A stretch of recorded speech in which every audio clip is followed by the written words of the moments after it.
Thai police have used a water cannon to disperse thousands of anti-government protesters in Bangkok. They're marching towards the Grand Palace, hoping to hand over a letter addressed to the king. Saksit Sai Sambat as well as May Wong, our correspondents, are both live in Bangkok. Saksit, first to you, is it safe to say that things were getting a little more heated than usual today? Well, things have been pretty heated not just too long ago when protesters approached this police barricade here with public buses and also barbed wires behind it and also a water cannon. But not shortly after that, there was one burst of a water cannon being shot by the police onto protesters behind me. There were tense situations, but after that one short burst, things have calmed down considerably.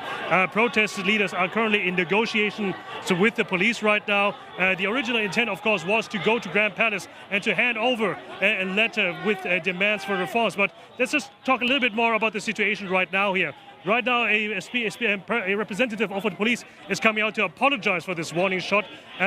Still, people on the other side, they're still very riled up, very angry about this. But nevertheless, things are still relatively calm compared to half an hour ago. And it looks like we are reaching a consensus in the negotiation. The protesters might be able to go a little bit closer to the Grand Palace in order to hand over the letter demanding the three reforms. What are the three reforms? For Prime Minister Prayut to get out, a new constitution, and also reforms to the monarchy. Those are the three reforms that we have been hearing in the past few weeks and few months. And those are the three reforms that they hope to deliver in letter form at the palace later.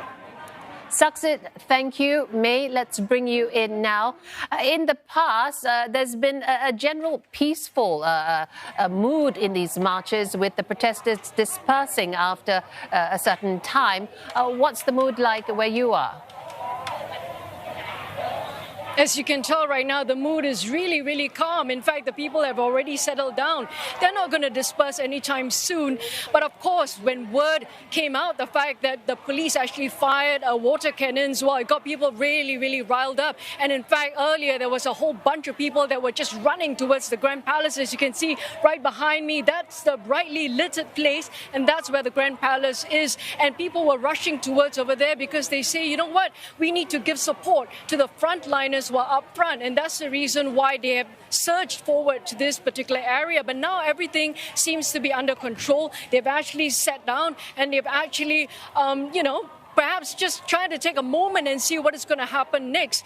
Again, they say that they don't want this momentum to stop. They want to continue to make their demands heard loud and clear for the monarchy to be reformed. Particularly, this is a direct confrontation given how close they are right now to the Grand Palace. So you can only imagine the fact that this is not sitting well with the monarchy at all. You know that the king is in Thailand at this point in time, and that's the reason why the protesters have gone ahead to decide to almost be upfront in terms of making their demands heard loud and clear. Now, I also want to show you very quickly that this actually stretches all the way back in terms of the number of protesters that are still milling around, and they continue to stick around to make their voices as well as their demands heard. A lot of them are also sending in their letters that they've written and passing it up to the front in order, hopefully, for the king to be able to receive it. Whether or not he will actually be able to get them or even be able to read them, that's another question. But at least they say they are getting their voices heard. All right, sounds a bit like a tale of two protests. We thank our correspondents, May Wong, thank you, Saksit Sai Sambat as well, reporting from Bangkok live.